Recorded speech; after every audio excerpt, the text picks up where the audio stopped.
Vous faites partie des Algériens qui ont géré le pays de septembre 2017 à novembre 2019, avant le début de l'opération Scorpion. On vous a récemment décrit, vous et votre groupe, comme des fossoyeurs et saboteurs de la République. Qu'avez-vous à répondre à ces qualificatifs? Déjà, ce sont des qualificatifs qui sont mensongers et qui sont dénués de toute réalité.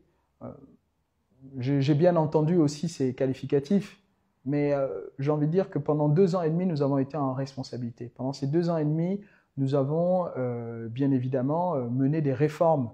Hein.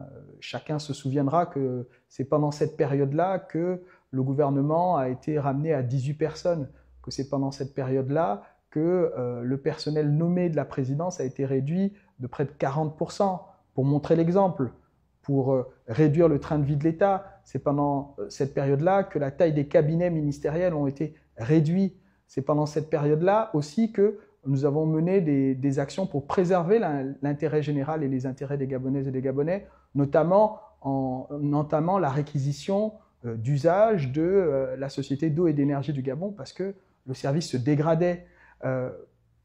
Donc on a mené des réformes. Tout n'était pas parfait, mais c'est quand même assez difficile de comprendre, et je pense que chaque Gabonais peut comprendre que des personnes qui ont été en responsabilité pendant 2 ans et demi seraient accusées de tous les maux de ce pays, et ce, par des personnes qui ont été pendant des dizaines d'années au gouvernement, qui, eux, n'auraient rien fait, pour le coup, seraient plus des victimes, alors qu'ils ont siégé régulièrement dans les conseils des ministres, et on ne les a pas entendus dire quoi que ce soit. Donc c'est trop facile de jeter l'anathème sur un groupe de personnes, d'autant plus que ce groupe de personnes, il faut bien que les uns les autres l'aient à l'esprit. Nous étions combattus très fortement par les éléments les plus radicaux du système, et notamment par ceux que j'ai appelés les actionnaires du statu quo. C'est-à-dire tous ceux à qui profitait le fait que le Gabon ne change pas, que les attentes et les besoins des Gabonais ne soient pas pris en charge.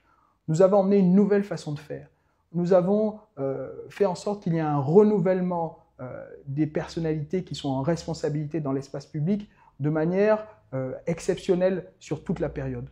Donc je pense que, bien évidemment, toute œuvre humaine n'est pas parfaite, mais on peut aussi dire que nous avons été une force de changement, que nous avons apporté des choses. Moi, je le dis souvent aussi, si on prend les élections, en 2016, il y a eu des élections qui ont été contestées. En 2023, il y a eu des élections qui ont été contestées. Nous avons participé à organiser des élections législatives et municipales en 2018. Il n'y a pas eu de contestation. Donc ça veut dire que on a fait les choses d'une certaine façon, avec du cœur, avec de la proximité, avec la volonté de résoudre les choses. Maintenant, bien évidemment, il y avait des forces d'inertie, des rentiers de l'immobilisme. Et ces rentiers de l'immobilisme, pour certains, ils sont encore là, à essayer de jouer les prolongations. Voilà, pourquoi est-ce que nous, on serait les comptables de cette période-là, alors que nous avons été sur la période, sur les 14 années qu'a duré, j'ai envie de dire, le règne du précédent président, nous avons été pendant 2 ans et demi des éléments de changement, des changements positifs. Et les Gabonais le savent. Ils voyaient ce que nous faisions, et ce que nous faisions pour eux, notamment pour les jeunes, notamment pour les personnes dans les quartiers défavorisés, en province, comme dans les capitales. Donc, nous nous sommes battus pour eux. Maintenant, il y avait un système.